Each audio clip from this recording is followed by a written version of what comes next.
Hello， 大家好，这里是星河百度。大家有没有这种感觉，就是你非常专注的做某件事儿的时候，不仅不会觉得累，而且感觉非常爽。你忽略了周围一切干扰，以为只过了几分钟，其实不知不觉已经过了好几个小时。这种全情投入、物我两忘的状态，就是咱们今天要聊的心理学最优体验——心流。一旦进入心流状态，你就像开挂一样，掌控感十足，摧枯拉朽般的处理任务，解决难题。就好比上学那会儿，你全神贯注的解一道数学题，下课铃响了也没听到，想来想去，我也就上课睡觉的时候听不到下课铃了。更容易进入心流状态是在打游戏的时候，你甚至可以1秒进入状态，开黑打野上单，一下午时间转眼就过去了。在游戏中有过心流体验的小伙伴可以弹幕1。我记得我小时候经常去游戏厅打游戏，有次三国战记玩得正嗨，旁边的小伙伴一直提醒我：“你姥爷来了。”我竟然完全没有听到，直到有人揪着我的耳朵把我拎出游戏厅，我才回过神来。从那以后，我就再也没在游戏里进入过心流状态。所以你看，如果把心流用到工作、学习和思考上，那咱们岂不是又行了，对吧？话不多说，下面咱们进入这个神奇的心流体验。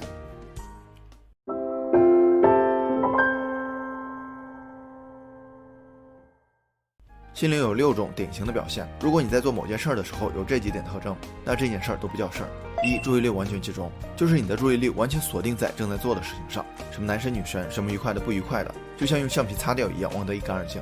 2. 行为与意识融为一体，你的思维与行为合二为一，一切动作不假思索，流畅连贯，浑然忘我，就像是武林高手人剑合一的境界。3. 内在动力的驱使，讨厌学习的，讨厌工作的，在心流状态下都会表现出异于平常的主动性，而且是本能的、自发性的，就好像打通了任督二脉，体内有一股力量带着你往前冲一样。4. 超强的控制感，心流状态下迸发出的力量会让你掌控感十足，适合处理高难度任务，就好比考试的时候超常发挥，或者打游戏的时候段位低的赢了段位高的。5. 扭曲的时间感，心流状态下的时间感是扭曲的，这个现象叫做深度的现在，表现为2种情况，可能是时间加速，明明过了几个小时，你觉得只有几分钟，也可能是时间冻结，比如跳芭蕾、冲浪，明明是一瞬间的事儿，你却有非常丰富的体验，就好像慢镜头一样。6. 强烈的愉悦感，很多时候你打游戏的快感并不是赢了对手，而是心流带来的，这就是为什么人家学习工作也会觉得很爽，这种最优体验印象深刻，会让你上瘾。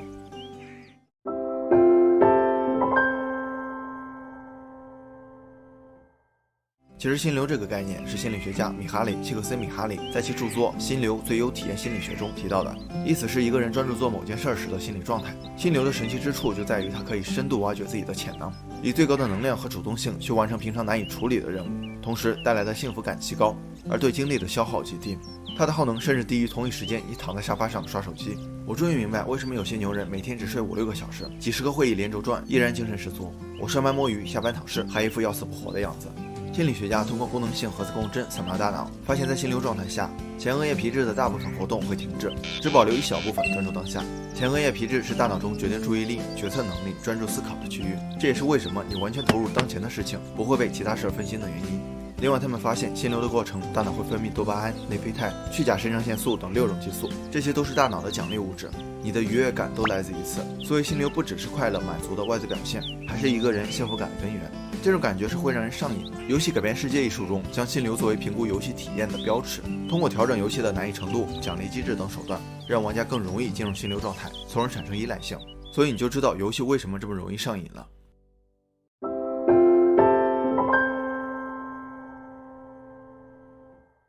不难发现，人们在做自己真心喜欢的事情，而且这个事儿有一定的探索性、挑战性和即时反馈性，就特别容易进入心流状态。当然，除了游戏，这种事儿并不常见，这就需要我们去营造一种假象，让大脑误以为出现了类似的情况，关闭一部分前额叶皮质，集中注意力进入状态。下面分享5个行之有效的方法，相信我，真的很管用，值得铁子们3连鼓励。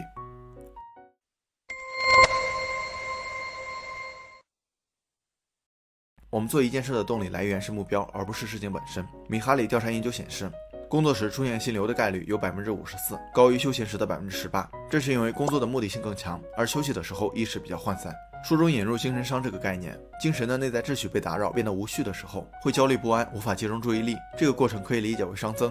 而如果行为与目标高度一致，意识就会井然有序，能量也会源源不断，也就是熵减的过程。所以在进入状态之前，你必须有一个目标，还不能张嘴就来随便喊，要符合下面4个标准：1. 具体明确，越具体对行动力的刺激就越大，注意力也越集中。2. 渴望达成，这个目标必须能引起你的兴趣，你可以为它创造意义，比如看书。你这样想，看书提高的思维能力和认知水平对工作和生活都有所帮助，甚至可以假想每看完一本书，综合能力就提高0.1%，这样你就会喜欢上看书。3. 可拆解，最好分解到每一步行动中，可以借助打卡日历或者任务清单，就像每完成一步都能看到进度条在推进一样。4. 难度适中，不能太低也不能太高，略高于自身能力的10%最佳。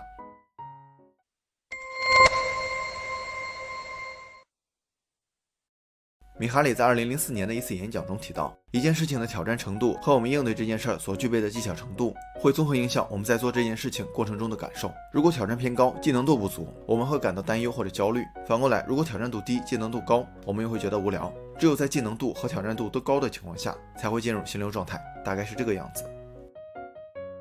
吃饭喝水不会进入心流状态，让新手去打高级 BOSS 也会被虐得抓狂，稍微有点困难，但又不至于难以攻克，就是最好的压力区。有一点需要注意，能力和挑战度都不是一成不变的，同样的任务第一次做起来困难，第二次就变得轻松，第三次你都懒得去重复了。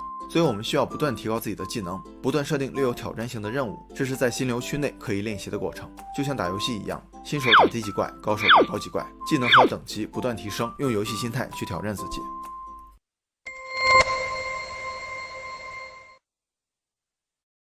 打怪之后会掉装备，升级之后有新技能，每次挑战后的即时反馈让玩家们深陷其中无法自拔。咱们日常生活中一般不会有这种立等可取的反馈，甚至没有反馈。看完一本书，没人会给我发个钱颁个奖，内容不深刻的甚至会立即忘了书里讲的是啥，到头来看了个寂寞。既然这样，我干嘛要浪费时间去看书，对吧？所以我们要为自己做的事儿创造即时反馈，或者说奖励回路。我会用取别针策略来设计奖励回路，但我用的是钱。每看完一本书，我就奖励自己100块钱。这笔钱有2个用途，一是存起来，知识就是财富嘛，虽然有点自欺欺人，但金额的增长可以刺激自己。2是买新书，我特别喜欢买书，所以新书就像装备一样，给我即时反馈，强化行动力。创造即时反馈的方法很多，大家可以根据实际情况设计，不一定非得是金钱、物质这些具体的东西，也可以是精神层面上的。比如我连续几天爆肝做完一个视频之后，会奖励自己1上午的时间来休息，这段时间怎么爽怎么来，陪陪家人看个电影。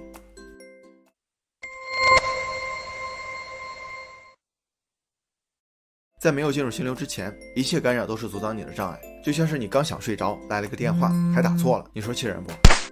一旦工作状态被打断后，由于注意力残留的影响，再重新进入的话，需要15分钟以上的时间，心流状态下可能会更长。所以很多人看上去忙了一上午，好像啥也没干。所以我们需要消除一切干扰，营造无诱惑的环境，才能更快的进入状态。最大的诱惑可能就是手机了，有时不合时宜的弹出提醒真的很烦人。我一般就静音或者关机放到包里，眼不见为净。另外就是要有合适的环境，看书学习就去教室或者图书馆，不能躺在沙发上或者床上，抱着书只会睡得更香。工作尽量不带到家里，真要在家里工作就提前跟家人打招呼，把自己关在书房里，不完成不出来。你可以把这看成是一种仪式感，这样的话你会更重视。